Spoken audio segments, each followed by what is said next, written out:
turbo engine running. Absolute genius. Get this.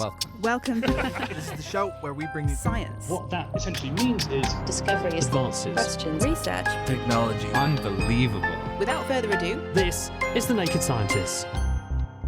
Hello, welcome to The Naked Scientists, the show where we bring you the biggest breakthroughs and talk to the major movers and shakers in the worlds of science, technology and medicine. I'm Chris Smith, and today, Titans of Science continues, where we talk to some of the major movers and shakers leading the way in their respective fields. This time, we're going to hear from the Cambridge neuroscientist and expert on many psychiatric conditions, including obsessive-compulsive disorder, OCD, and that's Trevor Robbins. Trevor's work has illuminated the role of imbalances in the brain, particularly in the frontal lobes, and led to significant progress in treating mental disorders.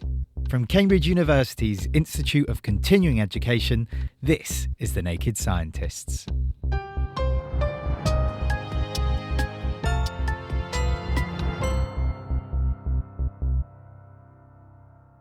Trevor Robbins was born in London on the 26th of November 1949. He attended Battersea Grammar School and then he read psychology at the University of Cambridge here.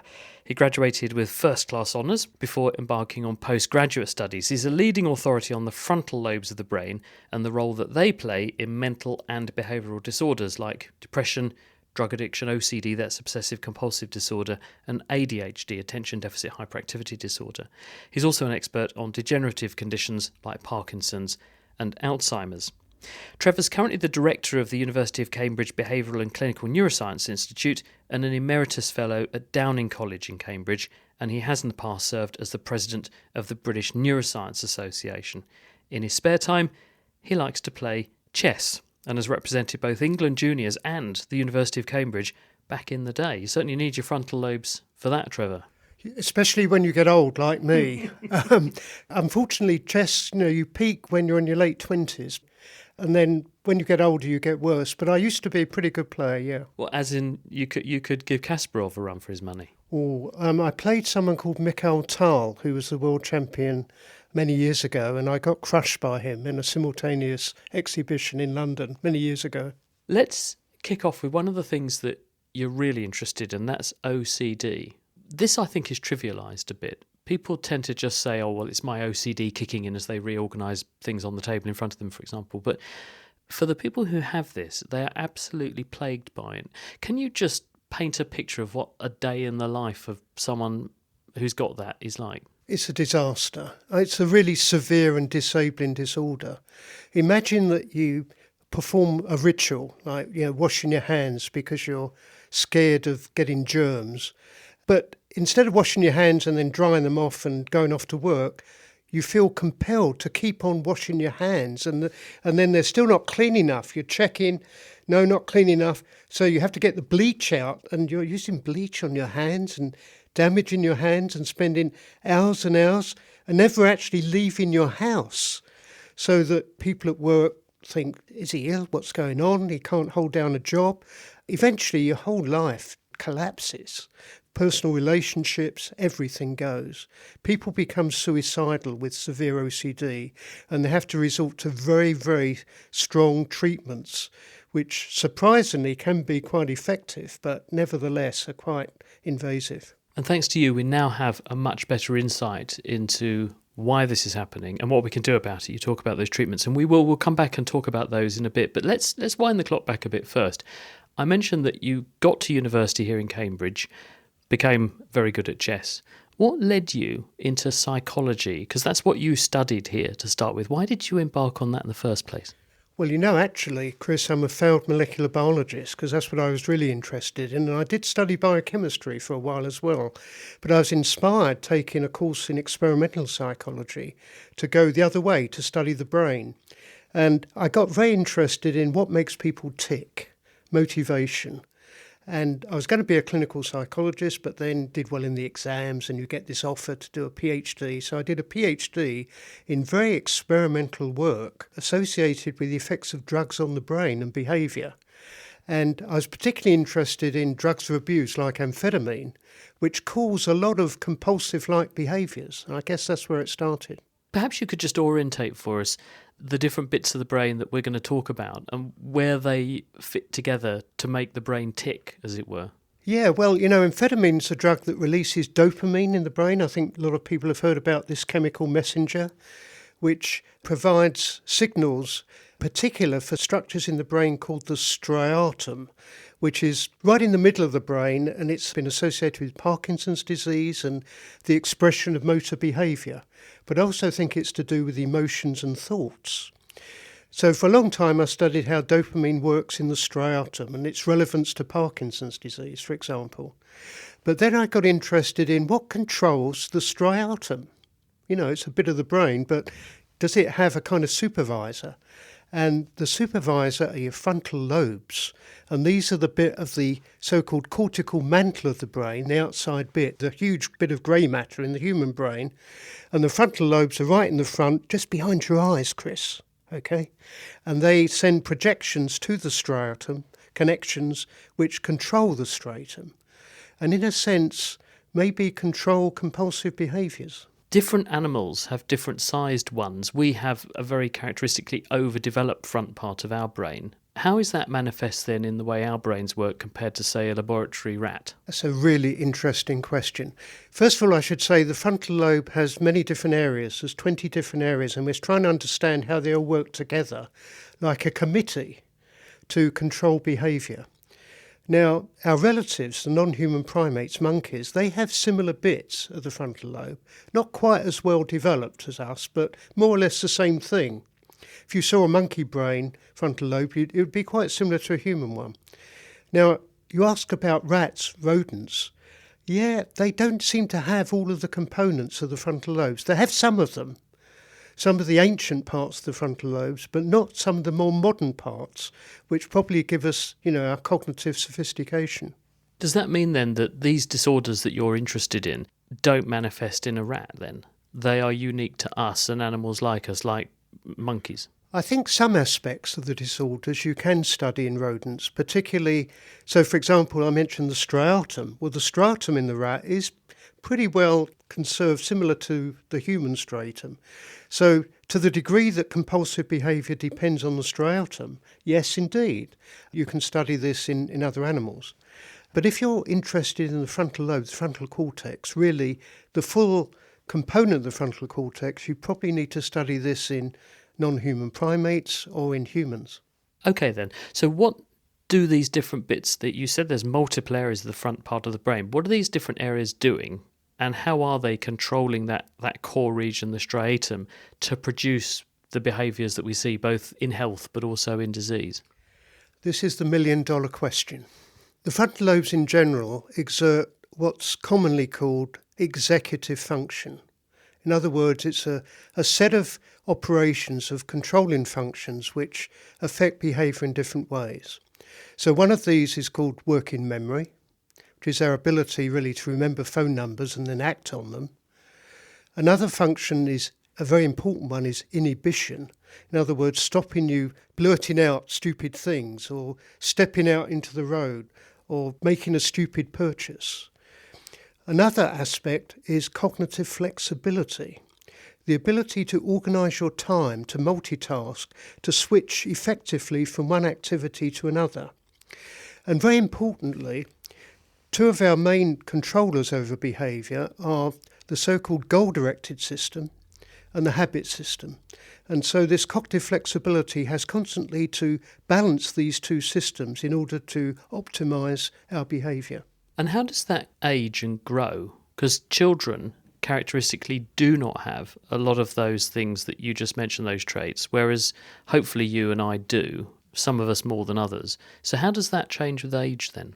It's absolutely key because the frontal lobes, the frontal cortex, is the last bit of the brain probably that develops, and it doesn't really properly mature, I suspect, until you're about 25. But people say that this happens at different rates in boys versus girls. Is that true? Or is it just that all of us have still got a lot of growing up to do until we're in our mid-20s? There are subtle differences in boys and girls, but overall the point is that the frontal lobes aren't very operative very early on, for example, when you're 3 or 4. And so that's an age where actually compulsive behaviours often begin to emerge. And they may go away as the child develops and their frontal lobes mature, but in some cases they may persist.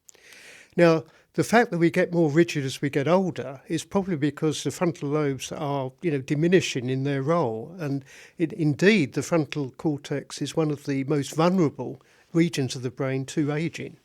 So basically, then you release all of these behaviours, which previously you've been able to regulate and keep under control. So a person who gets dementia, for example, and it affects the volume of the front part of the brain, is that why people often say they seem to regress and they become childlike in some behaviours? Is that sort of unleashing what's always there, but it was previously kept in check by the frontal lobe? Yeah, well, the most graphic example of that is the so-called frontal dementia, which is, distinct from Alzheimer's disease. It's another kind of dementia, and it's often expressed behaviourally in very outrageous ways. So, for example, one way it's expressed is if you're eating in a restaurant with a relative who's got frontal dementia, they may lean over and grab your steak from your plate, or they may do unmentionable things in public. So they completely lose their inhibitions because of the relaxation of the frontal lobes and as a consequence of its degeneration. Why does that part of the brain burn out more quickly then? Is that evolved? Is that an evolved trait? Or is it just because it's so busy in your average person that it does clap out rather like a car being driven with the pedal to the metal all the time?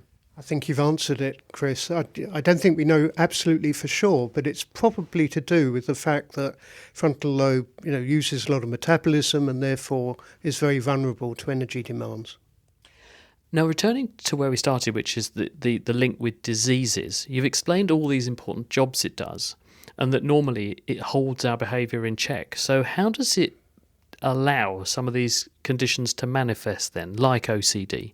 Well, our hypothesis would be that the weaknesses develop in its function, basically. I mean, there's evidence in some cases of reduced grey matter in the frontal lobes. There's also evidence of what we call impaired connectivity. In other words, it's connections with other regions, which you can measure in humans with brain scanning. And so because of these failures of communication over other areas, then you're going to get this dysregulation of behaviour. Talk us through then, if one subjects people who've got these sorts of conditions like OCD to the sorts of brain scans you're talking about, what is wrong with the connectivity that means they tend to have the problems that bother them? Well, that's again another $1 million question. We think that there's actually an imbalance in the frontal lobes, and some of the areas become overactive and some become underactive. That's basically the story. And so as a means of therapy, one wants to rebalance the functioning of these regions. Now, the region that becomes underactive is precisely this area that mediates what we call inhibition and cognitive flexibility, and affects, as I said previously, the ability to switch between your goal-directed system, which is another part of the frontal lobe function, and the habit system, which is a bit more primitive and depends more on the striatum, for example. If you ask someone who's got this problem and they are getting to the stage where they're washing their hands with bleach, if you say to them, do you think that's a sensible thing to do they know it's not helpful to do that, but they just can't stop it? Or does the sort of nagging part of them think, no, I really am doing some good with this bleach? That's an interesting question. I think probably both of those in different patients, in a sense. So in other words, one patient would say, well, of course I know it's stupid to do this, but I just can't help myself. Another patient might believe, perhaps early on in the disorder, that it's actually goal-directed. But our hypothesis is that there may be a transition from that state to the more compulsive state where you just simply can't control it. But why, in some people, is it contagion on their hands? They're worried about germs, but they're very happy with all other aspects of their life, whereas another person, they'll be worried about thieves breaking into their house and stealing things. If there's something fundamentally wrong with the wiring in the front part of the brain, shouldn't they have all these problems all the time? I think they do. There's a lot of symptom substitution in OCD. So you might start off somebody who's worried about germs, but then you may show a transition to having check-in problems or hoarding problems even. So, I think these symptoms can be substitutable.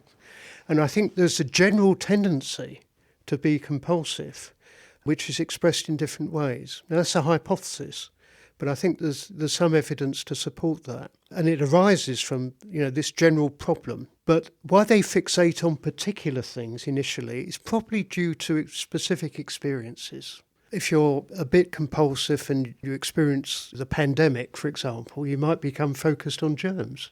And that might exaggerate your existing tendency already to be a bit worried about germs. So I do agree that's an interesting issue of, why precisely do you get these particular symptoms? But I think they can generalise to some degree as well. When do you think it starts? Have you got evidence that even youngsters have got this, but it doesn't manifest in a way that would be visible to their parents, their friends and so on, and it's only as they become adults it gets worse? Or is it something that you're fine until you're in your mid-20s, 30s, and then you've got a problem? It can occur quite pretty early on in 4 and 5-year-olds, and some parents I know have been concerned about that. Now, it's really important that it's detected early, because I think there's evidence that the longer it's untreated, the worse it gets. This is a real problem because it's very often not picked up until adolescence or even in adulthood. Very interestingly, sometimes you have adult patients who suddenly say, I've got OCD, and you interview them and you realise actually they had problems earlier on, but they didn't surface, they weren't referred to the appropriate clinicians, and so it festered and became full-blown, perhaps as a consequence of some experience. To what extent are all of us able to have these symptoms? Because I go around people's houses, for example, and I might see that all the CDs are in alphabetical order. The pencils will be on the side in a very specific way. The books will be nicely organised on the bookshelf. There's an innate kind of human tendency towards being organised, isn't there? So to what extent is OCD just a manifestation of this but taken to extremes? And is it therefore just a variant of normal? It's an extreme variant of normal. It's a very maladaptive, disruptive version of normal. But I think this is correct. Our hypothesis is that there is this general trait, if you like, which we can call compulsivity. And actually there are questionnaires. You can measure yourself on a compulsivity scale, Chris, and see what your score is. And I think it does begin by looking at your overall map of activities. Supposing you've got hobbies, for example, stamp collecting or something like that, and you spend most of your waking hours stamp collecting. Well, that's probably okay. It's fairly adaptive and quite normal. But then if it starts intruding into other behaviours, like going out and getting your shopping or even going to work, then you realise you've got a problem. So now let's go back to something a little more obvious, like internet behaviour, for example. Going on the web and gaming, gambling behaviours, dare I say porn-related behaviours. These are potentially serious disorders when carried to extreme. But of course we have most of these tendencies ourselves initially in the way that we organise our time. Is there a genetic element to it? If this is a wiring thing and the brain wires itself up following instructions and recipes from our genetic code, does this therefore run in families? Well, let's begin with OCD. OCD certainly runs in families, and there is genetic basis. We don't know as much about the genetic basis as we do for something like schizophrenia. One of the problems in general with these psychiatric disorders is that they probably have many genes of quite small effect. So you can't really talk about a single gene as you can in some diseases like Huntington's. Each of these genes is like a hand of cards, and together they produce this behaviour, which makes it particularly hard to study. Actually. Presumably it's also hard to study because if you grow up in a household where people are behaving in a certain way, you've got to disentangle children copying their parents away from something they're innately compelled to do. Precisely. And we've done a lot of studies where we've studied OCD patients and their first-degree relatives. And you know what? Their first-degree relatives tend to be a bit cognitively inflexible and a bit disinhibited. And even the first-degree relatives may have some small brain changes which, may be more pronounced in the patients, but they're in the same direction. So I definitely think that there's a family basis of this. But as you say, teasing apart the genetic part from the environmental part is tricky. I think both are probably important. If we've got some genetic leads we can follow, we've got some magnetic resonance imaging leads we can follow, we can begin to look at mechanisms. And if you've got mechanisms, you can begin to think about how we put things right. So what is emerging in terms of the best way to manage these sorts of conditions? Let's talk a little bit about genetics again. I mean, some of the genes associated with OCD seem to be related to a chemical messenger in the brain called glutamate. And glutamate is very important for the excitatory part of your activity in areas like the frontal lobes. Now, you can actually measure glutamate and its partner GABA, which is its opposing inhibitory influence, using a technique called magnetic resonance spectroscopy.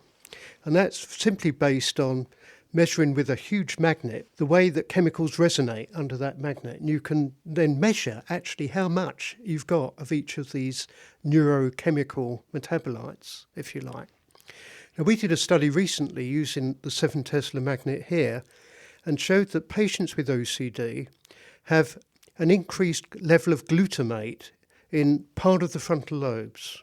And moreover, this increased level correlated with their symptom severity. It correlated with a questionnaire which measured how compulsive you are. We even found in healthy volunteers as control subjects a similar result, even though they're not as compulsive as OCD patients. And we also showed with an experimental test that measures the bias to habits a relationship with this increased glutamate level. So we would argue that one thing one needs to do is to improve this balance of glutamate and its partner GABA in the frontal lobe. And there may be pharmacological ways of doing that. Have people not also experimented with electrical stimulation, where you put deep electrodes into the brain and use that to drive different patterns of activity, and that seems to give some people relief? Absolutely. Neurosurgeons actually still perform what we call cingulotomies, which are removing a bit of this hyperactive region of the frontal lobes. And it actually works. It's the only bit of psychosurgery that's ever seemed to work.